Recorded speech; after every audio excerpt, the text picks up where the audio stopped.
Oi, amores, príncipes e princesas do meu terceiro ano. Tudo bem, gente?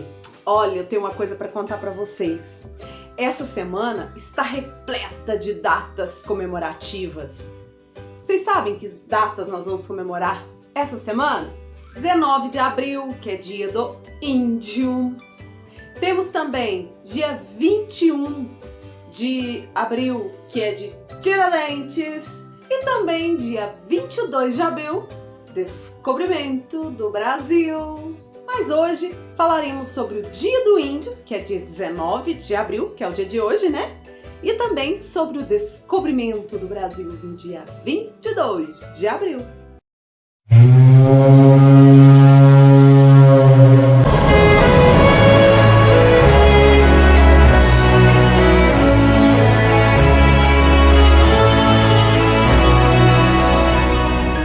No dia 9 de março do ano de 1500, o explorador e navegador Pedro Álvares Cabral saiu lá de Portugal, a mando do rei Dom Manuel, que era o rei na época em Portugal, para ir até a Índia para trazer especiarias. E para chegar até essa rica terra de comércio de especiarias, que era a Índia, Pedro Álvares Cabral recebeu do rei 13 caravelas, que são os navios da época, 1.500 homens para facilitar a essa grande viagem, grande e longuíssima viagem.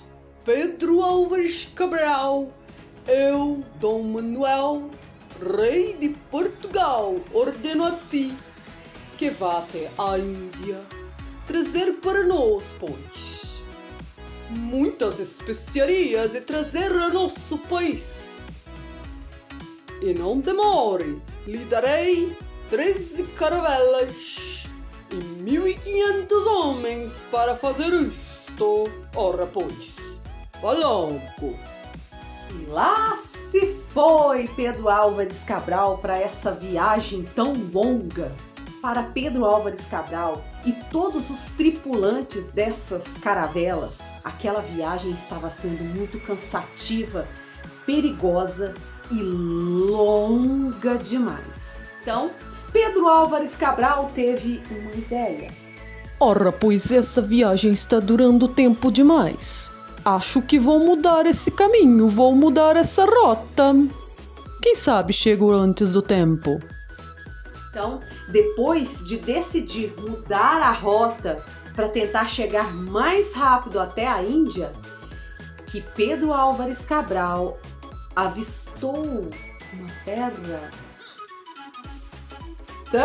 à vista! Foi assim que gritou e ele avistou um monte. E esse monte hoje é batizado como Monte Pascoal. Então, ele viu aquela floresta, aquela mata linda. De início ele até pensou que chegou até a Índia, mas foi vendo que foi aparecendo ali alguns seres diferentes, nus, pelados, com cocares na cabeça, pinturas pelo corpo. Não parecia a Índia.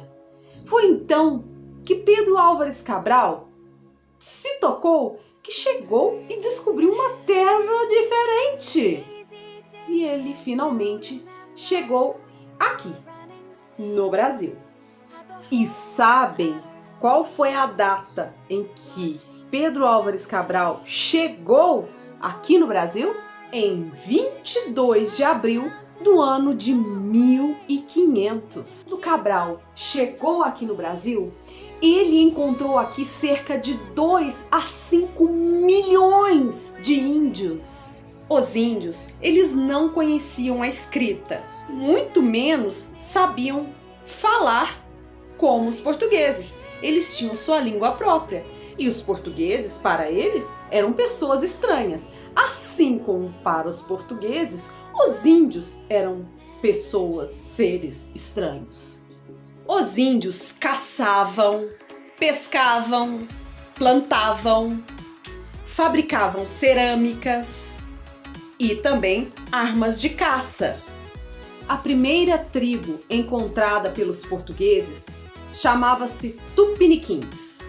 Conheciam o fogo, adoravam o deus Tupã, o trovão, adoravam Jaci, a lua, e também Guaraci, o sol. Viviam em pequenas povoações chamadas aldeias, formadas por ocas, que eram as suas moradias. Muitos índios que ainda existem no nosso país vivem dessa forma, em aldeias, vivendo em ocas. E a população indígena brasileira atual é de aproximadamente 818 mil.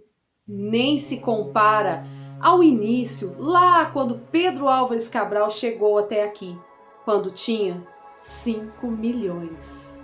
Continuando nosso assunto sobre os índios tupiniquins, sempre adoravam fazer festas e rituais religiosos. O chefe da aldeia era chamado de Marubixaba. O chefe religioso era conhecido como pajé, o curandeiro. Os índios sempre foram adeptos a banhos diários, todos os dias, diferente dos europeus, no caso os portugueses na época. Eles não gostavam muito de tomar banho, não. Por isso achavam estranho essa mania dos índios de tomar banho todos os dias. Ainda bem que herdamos isso dos índios, não é mesmo? Os índios dormiam muito em redes e também criavam muitas lendas. Existem várias lendas indígenas, umas bem conhecidas, como a lenda da mandioca, da Vitória Régia e também da Iara.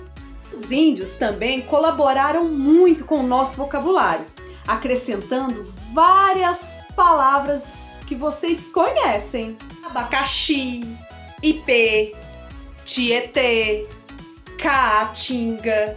Tem até nomes indígenas: Cauã, Tainá, Nayara, Caíque, Cauê e tantos outros.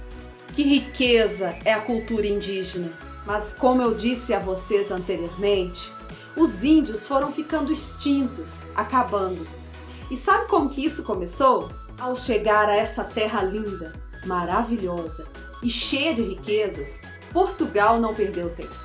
Quis logo explorar todas essas riquezas do nosso país, como tanto o ouro, as pedras preciosas, como até a sua madeira e tantas especiarias que tinham aqui. Tem muitas ainda, mas muitas foram levadas, exploradas. E no meio de tantas riquezas, uma das maiores delas eram os povos indígenas extintos.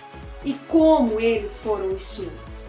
No começo, eles foram muito judiados, forçados a trabalhar na sua terra para retirar da sua terra todas as suas riquezas e dar para os portugueses. E se não aceitassem trabalhar para os portugueses, eram mortos. Mas antes disso, apanhavam bastante. Como se não bastasse, os índios pegaram muitas doenças.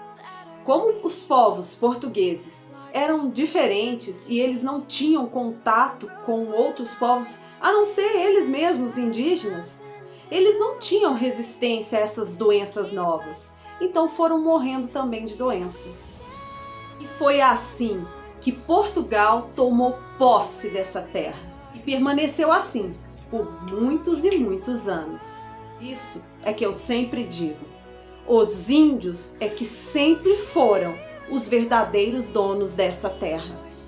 Os índios merecem ou não merecem um dia só deles? Eu acho que eles merecem ser lembrados todos os dias, hein? Com tanta riqueza cultural e histórica assim, esse povo tão maravilhoso é digno de todo o nosso respeito e admiração. O Dia do Índio é celebrado anualmente aqui no Brasil todo o dia 19 de abril. O Dia do Índio foi criado aqui no Brasil em 1943 pelo então presidente Getúlio Vargas. Essa data é considerada como um motivo de reflexões sobre os valores culturais dos povos indígenas e a importância, a preservação e respeito a esses valores. Hoje no Brasil, os índios são poucos, mas o nosso respeito a eles tem que ser muito. Eles são os verdadeiros donos dessa terra e sua vida de paz e sossego foi arrancada, mas a sua cultura tem que ser diariamente lembrada. E viva o índio brasileiro!